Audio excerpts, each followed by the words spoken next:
used to babysit for extra money in college. Nothing steady, just whatever families in my apartment complex needed on a given weekend.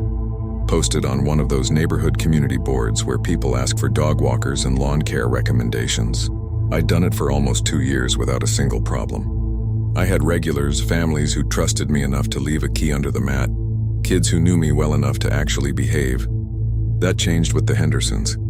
I found their listing on that same community board. A family new to the complex looking for occasional weekend sitting for their 2 kids, a 6-year-old boy and an 8-year-old girl named Emma. The mother, Diane, interviewed me over coffee at the clubhouse, checked my references from 2 other families I'd sat for, and seemed satisfied enough to hire me on the spot. Nothing about the interaction felt unusual. If anything, she seemed like one of the more organized parents I'd worked with. The type who left a laminated sheet of instructions on the counter with emergency numbers and bedtimes written out in detail. I only sat for them twice. The first time was completely normal, a Friday night, kids both asleep by 9 after their usual routine, and I spent the rest of the evening on their couch watching TV until Diane and her husband got home around midnight. They paid me well, thanked me twice on their way out the door, and asked if I'd be available again in a couple weeks. It seemed like easy money, and the family was decent. I said yes without thinking twice. The second time started the same way. I showed up around 6. The kids were excited to see me again. We did homework, had dinner, and I had both of them down by 9, same as before. Around 10:30, I was on the couch scrolling through my phone when I got a text from a number I didn't recognize. No name, just a string of digits I'd never seen before. It said, "Is Emma asleep?" I remember staring at that message for a solid minute. My first thought was that it was a wrong number, someone texting the wrong contact by mistake. My second thought, a little more unsettling, was that maybe it was a family friend or relative that the Hendersons had given my number to for some reason.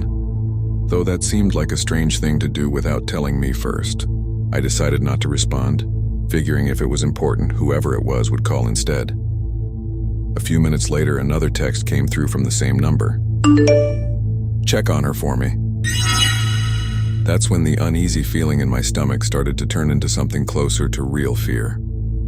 I sat there for a solid 10 minutes just staring at my phone, debating whether to call Diane and ask if this was somehow normal, some family friend she'd forgotten to mention, or whether I should just ignore it entirely and hope it stopped.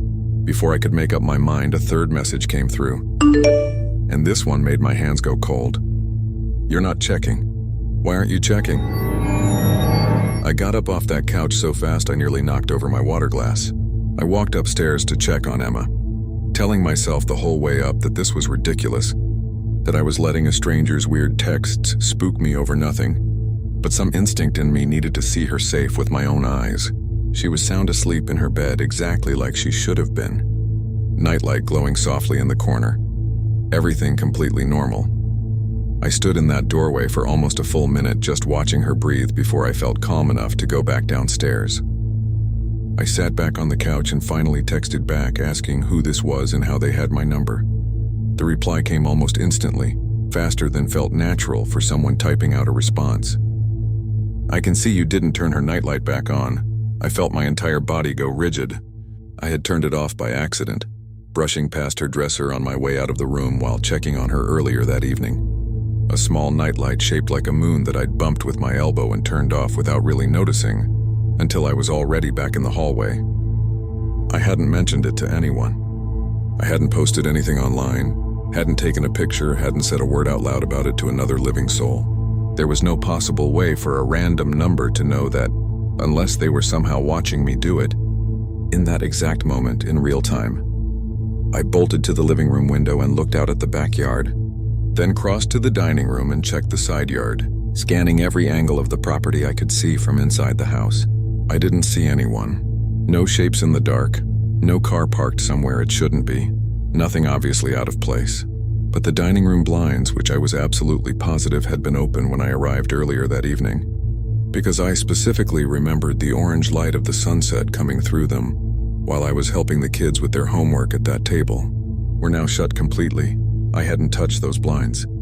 I hadn't gone near that side of the house since dinner. I called Diane immediately, my hands shaking so badly I had to try twice to unlock my phone.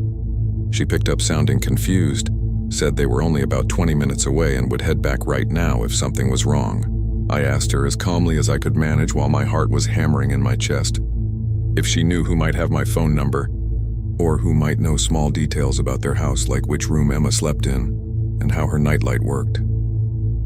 She went quiet for a few seconds on the other end of the line, long enough that I thought the call had dropped. Then she said something that made my stomach drop through the floor. She told me their last babysitter, a girl from a different building in the complex, had quit suddenly a few months before they hired me, just stopped showing up and stopped responding to messages, and she'd always assumed it was some kind of scheduling conflict or a better job offer. Never anything more concerning than that. She said she still had that girl's number saved somewhere and offered to text it to me so I could compare it to the number that had been messaging me. It didn't match, not even close. I stayed on the phone with Diane the entire 20 minutes it took them to get home, sitting on the staircase where I had a clear line of sight to both the front door and the hallway leading to the kids' bedrooms, refusing to move from that spot no matter how much my legs were shaking. Nothing else happened during those 20 minutes. No more texts, no more sounds, nothing. When Diane and her husband finally got home, the three of us walked through every single room together, checking every window and door in that house twice over. Everything was locked exactly the way it should have been. No signs of forced entry anywhere, no broken locks, no scratched frames. The dining room blinds were the only thing out of place in the entire house, and none of us could explain how or when exactly they had been closed. Since I certainly hadn't done it, and neither, obviously, had the sleeping children upstairs, I never babysat for the Hendersons again. Diane called me a few days later to apologize profusely and offered to pay me for another session I never actually worked, just out of guilt over what had happened, though I politely declined. I still get the occasional text from an unknown number, always late at night, months apart, always just one or two words, never anything as specific or alarming as that night. I've never responded to a single one of them, and I've since made it a hard rule with every family I've sat for since. Never. Under any circumstances, ignore a text that asks you to check on a child you're watching, no matter how strange or unfamiliar the number looks on your screen. I lived alone in an old 2-story house I was renting for cheap, mostly because it needed obvious work and the landlord didn't want to deal with fixing it up before finding a tenant. The place had character, at least. Original hardwood floors, a stone fireplace that didn't work but looked nice, and a small backyard that backed up onto a stretch of undeveloped woods. One of the quirks of the house was an attic access panel built directly into the ceiling of my bedroom closet. A simple pull-down ladder you could open from below if you really wanted to get up there. I never used it. I didn't own much of anything worth storing, and the one time I peeked up through the opening with a flashlight during my move-in walkthrough, it just looked like standard attic space, insulation and rafters, and not much else. About 4 months into living there, comfortable in my routine, working a normal 9 to 5 and coming home most nights to just relax alone, I started hearing something at night. Not every single night, but maybe once a week at first, and always sometime after midnight. Always the same sound. A slow, deliberate dragging noise directly above my bedroom ceiling, like something heavy being pulled a few feet across the floorboards and then stopping completely, followed by total silence for several minutes before it happened again. I told myself it was raccoons. Old houses near wooded areas get wildlife in the attic constantly, and for the first few weeks I genuinely believed that explanation and didn't think much more about it. I even called a wildlife removal company after about a month of the noise continuing, mostly just for peace of mind so I could stop lying awake trying to identify what I was hearing. The technician came out on a Saturday morning, spent almost 40 minutes up there with a flashlight and a thorough inspection, and came back down looking a little more serious than I expected for a routine call. He told me there was no sign of any animal activity whatsoever. No droppings anywhere, no nesting material, no chewed insulation or wiring. None of the usual evidence you'd find with raccoons, squirrels, or even something smaller like mice. He said in a tone that made me distinctly uncomfortable that whatever I was hearing, it almost certainly wasn't wildlife, because wildlife leaves a mess and there wasn't one anywhere in that attic. He charged me for the call anyway and left.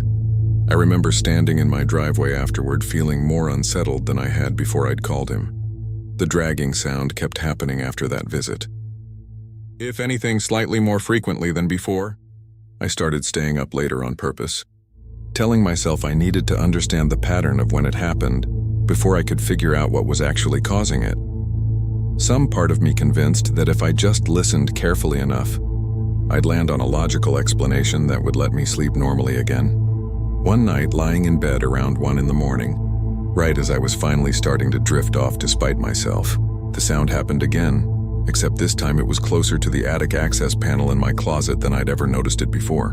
And then I heard something that stopped my heart cold in my chest. A single, deliberate knock. Right on the wood of that access panel itself, 3 feet above where my closet met the ceiling. Clear and unmistakable. Nothing like the vague dragging sound I'd grown used to. I didn't move. I didn't turn on a light. I didn't reach for my phone. I just lay completely still in the dark, staring at my bedroom ceiling, every muscle in my body locked rigid, waiting to hear if it would happen again. It didn't. Not that particular night. I must have eventually fallen asleep out of sheer exhaustion, because I woke up the next morning still in the same position, sunlight coming through the blinds, feeling like I'd barely slept at all. 2 nights later, I woke up abruptly around 3 in the morning, not from any sound this time, just some instinct pulling me out of sleep. And when I opened my eyes and looked toward my closet, I saw that the attic access panel was hanging slightly open. The ladder itself was still folded up the way it always sat, but the panel wasn't flush against the ceiling anymore, tilted down just slightly, a thin dark gap visible where it should have been sealed shut. I hadn't touched that panel. I never touched it. I had no reason to go anywhere near it in the months I'd lived there. I moved my mattress into the guest room that same night, dragging it down the hallway at 3 in the morning in my pajamas, and I didn't sleep in that bedroom again for the rest of the time I lived in that house. I called my landlord first thing the next morning and told him everything that had been happening, the dragging sound, the knock, the panel hanging open on its own. He was quiet on the phone for an uncomfortably long moment, long enough that I asked if he was still there. And then he told me something he probably should have mentioned before I ever signed that lease. He said the previous tenant, a single guy who'd lived there for about a year before me, had also complained about noises in the attic toward the end of his lease, though he'd never gone into much detail about it, and had broken his lease early to move out without ever giving my landlord a real explanation why, just paid the penalty fee and left within a week of first mentioning it. My landlord said he'd assumed it was unrelated, maybe just a guy who'd found a better living situation and used the noise complaint as a convenient excuse. But hearing my story made him reconsider that assumption. I had the locks changed on every exterior door in that house within the week, even though logically nothing about what was happening seemed connected to the doors at all. It just made me feel like I was doing something proactive, some small measure of control over a situation that otherwise felt completely out of my hands. I bought a baseball bat and kept it leaned against the wall in the guest room, next to a bed that wasn't even mine originally, and I started leaving a lamp on in the hallway every single night, something I'd never needed to do before in my life. I moved out 3 months later, as soon as my lease legally allowed me to break it without a significant penalty, and I told my landlord flatly that I wouldn't be renewing under any circumstances. I never once went back up to that attic to check what might actually be causing any of it. Not the dragging sound, not the knock, not the panel opening on its own in the middle of the night. I never will, if I'm being honest with myself. Some questions I've come to believe are better left permanently unanswered, especially when the only way to get the answer might mean seeing something with your own eyes that you'd never be able to unsee afterward. I was home alone on an ordinary Tuesday night. Nothing unusual about the day at all. Just me and my dog in a small rental house on a quiet residential street where nothing ever really happened. Around 11 o'clock, right as I was getting ready to head to bed, the power went out. Not just my house either. I remember looking out the front window immediately and seeing that every single porch light up and down the block had gone dark at the exact same moment, which told me it was a bigger outage than just a blown fuse somewhere in my own electrical panel. I wasn't particularly worried at first. Power outages happened occasionally in that neighborhood, usually tied to storms rolling through or an aging transformer somewhere along the street, finally giving out, and they typically got resolved within an hour or two at the most. I lit a couple of candles I kept in a kitchen drawer for exactly this kind of situation. grabbed a flashlight from under the sink and settled onto the couch with my dog curled up beside me, fully expecting to just wait it out, watching nothing happen until the lights flickered back on. About 20 minutes into the outage, my dog suddenly sat up and started growling at the front door. Low, continuous, sustained in a way she almost never did. Nothing like her usual quick bark at a passing car or a squirrel darting across the yard during the day. This was different. A steady guttural sound coming from deep in her chest that I'd maybe heard from her twice before in the 2 years I'd owned her. Both times when something had genuinely alarmed her. I got up and looked through the peephole in the front door. I couldn't see anything at all except total darkness, since every streetlight along the block was out along with the regular power, leaving the whole street pitch black outside my little window of candlelight. I sat back down on the couch and tried to convince myself it was nothing. Probably a raccoon rustling through the bushes by the porch, or a neighbor's cat wandering across the yard. Something perfectly mundane that just happened to be setting her off in the unfamiliar dark. The growling didn't stop. If anything, over the next few minutes it got lower and more sustained, and she physically repositioned herself, moving off the couch entirely to plant herself directly between me and the front door, pressed low to the ground, which she had genuinely never done before in all the time I'd had her. That specific behavior, more than anything else, is what actually started to scare me. That's when I heard it clearly, cutting through the quiet of the dark house. A soft, deliberate knock on the front door.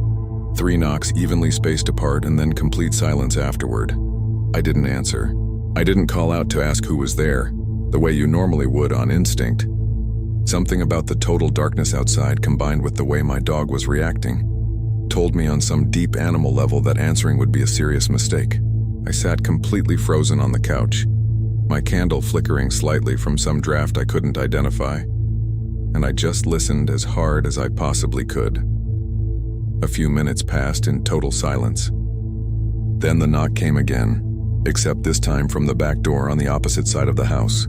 I need you to understand the actual layout of my house for this next part to make sense. The front door and the back door were on completely opposite sides of the building, separated by the full length of the house.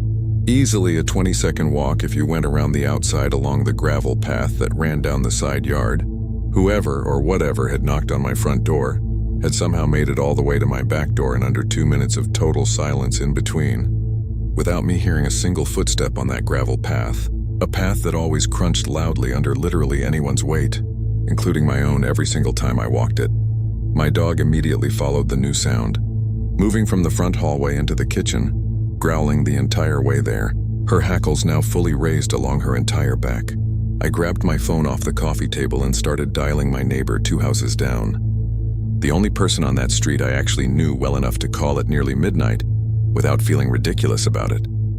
Before she even picked up, the knocking started a 3rd time, back at the front door again. I stayed on the phone with my neighbor for the next 40 minutes straight, both of us just talking quietly to keep each other calm while I sat in the dark with my dog pressed tight against my leg, refusing to move from that spot on the couch. The knocking continued on and off throughout that entire time, alternating unpredictably between the front and back doors, sometimes several minutes apart, sometimes uncomfortably close together, but always exactly 3 knocks each time, never more, never fewer, like whatever was doing it was counting. The power finally came back on all at once, the way it usually did after an outage in that neighborhood.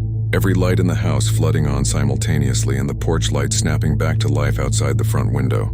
The knocking stopped immediately the moment the lights came on, and it never started again for the rest of that night. The next morning, as soon as it was fully light outside, I walked the entire perimeter of my house looking for any sign of footprints, disturbed dirt, anything at all that might explain what had happened. The ground bordering both doors was completely undisturbed. No footprints in the soft dirt along my flower beds. Nothing pressed into the gravel path connecting the front and back of the house. Nothing anywhere that suggested another human being had physically walked around my house at all that night. Over the next few days, I asked around the neighborhood casually, trying hard not to sound like I was losing my mind, whether anyone else had heard knocking on their own doors during that same outage. 2 separate neighbors on completely opposite ends of the street independently told me they had heard something knocking on their doors that same night too. Neither of them had answered either, both citing the same unexplainable instinct that had kept me frozen on my own couch. None of us have ever figured out what it actually was. I've since installed motion sensor lights on both sides of my house, and I keep a battery-powered lantern sitting permanently on my coffee table for the next time the power goes out, which thankfully hasn't happened again since. My dog still won't settle anywhere near the front door after dark, even now, well over a year later, tensing up and refusing to lie down in that part of the living room the way she used to before that night. And some evenings, watching her do that, I genuinely believe she remembers something specific about what happened that I simply don't.